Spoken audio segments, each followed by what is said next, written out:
जय माता दी मित्रों, हमारे YouTube चैनल जय माँ कैला देवी में आप सभी का स्वागत है।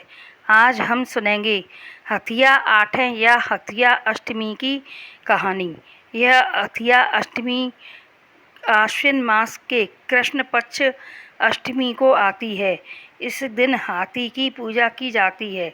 हमारे हिंदू समाज में करीबन हर महीने या 15 दिन में कुछ न कुछ त्यौहार आते रहते हैं और हम भारतवासी इन त्योहारों को बड़े ही प्रेम और उल्लास के साथ मनाते हैं।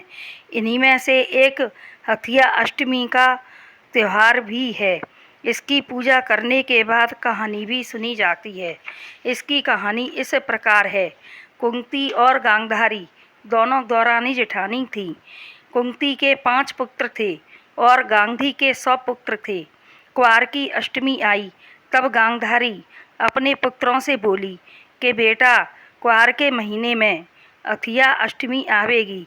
उस दिन सभी सुहागिन स्त्रियां हाथी की पूजा करती हैं, इसलिए तुम आज से ही एक एक तसला मिट्टी लाना शुरू कर दो, जिससे सबसे बड़ा हाथी बनेगा। सबरी सुहागिन स्त्रियां हमारे यहाँ ही पूजा करने आएंगी। इस तरह गांधारी के 100 पुत्र मिट्टी लाने लगे। यह देखकर कुंती उदास हो गई। तब अर्जुन ने पूछा कि माँ, आज तुम उदास क्यों बैठी हो? कुंती बोली, बेटा, दुर्योधन तो 100 भाई हैं और तुम 5 भाई हो। हथिया अष्टमी आने वाली है, तब तो उनका हाथी ही सबसे बड़ा बनेगा। यही सोचकर मैं उदास हूँ। तब अर्जुन बोले कि माँ, मैं ऐरावत हाथी को बुलवा दूंगा। कुंती बोली, तब तो ठीक है। सभी सुहागिन स्त्रियां मेरे यहाँ ही पूजा करने आएंगी। अर्जुन ने उसी समय एक बाण में चिट्ठी लिखकर इंद्र को भेज दी कि अष्टमी के दिन पूजा के लिए अपना ऐरावत हाथी भेज देना।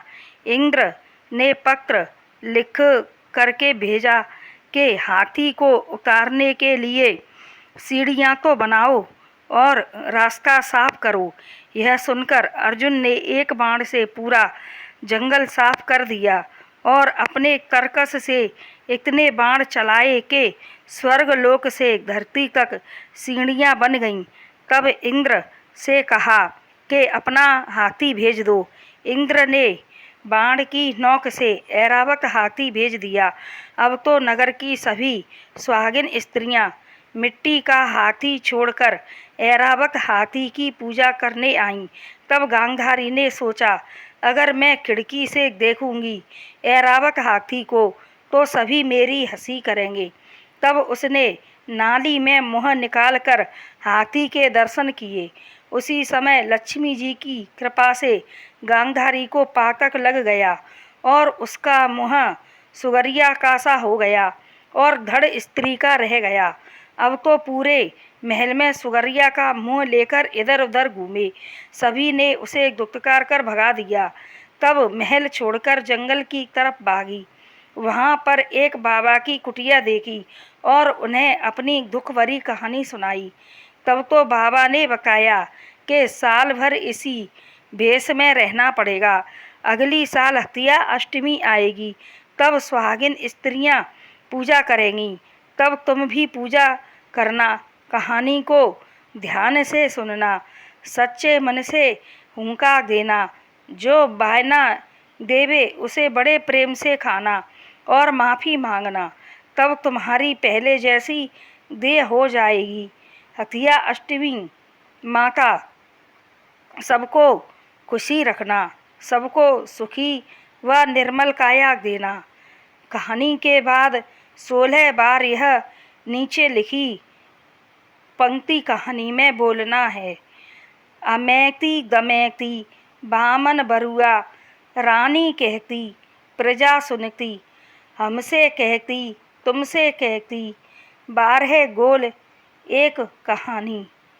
तब गांधारी ने इसी प्रकार, जिस प्रकार बाबा ने कहा था उसी प्रकार किया। तब गांधारी को पहले जैसा रूप मिला। बोलो हथिया अष्टमी की जय। तो मित्रों, यह कहानी अगर पसंद आई हो तो हमारे चैनल को लाइक, शेयर व सब्सक्राइब करें।